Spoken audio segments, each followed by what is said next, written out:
ପିଲାମାନେ କୁଆଡ଼େ ଯାଇଥିଲ? ଗାଈ ଗାଈ ବାଡ଼ିଆକୁ ଯାଇଥିଲ? ଗାଈ ଜଗିବାକୁ?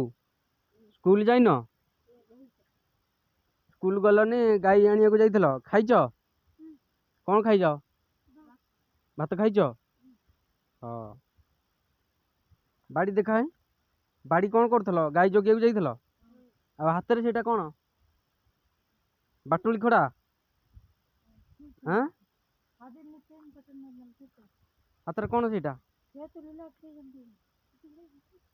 ସ୍କୁଲ ନ ଯାଇକି ତମେ ଦିନ 2ଟା ହେଇଛି, ସ୍କୁଲ କ'ଣ ଛୁଟି ହେଇଗଲା? ସ୍କୁଲ ତ ଛୁଟି ହେଇନି ନା। ବାଟୁଳି ଖଡ଼ା ନେଇକି ଯାଇଥିଲ ଗାଈ ଜଗିବାକୁ? ହଉ। ଆଉ ଗାଈ ଜଗିଲ? ଆଉ କିଛି ତ ଖାଇନ, କ'ଣ କହୁଛ ଖାଇଛ ବୋଲି? ସକାଳେ ଯାହା ଖାଇକି ଯାଇଥିଲ? ଓହୋ। ହଉ ଯା। ହଇ।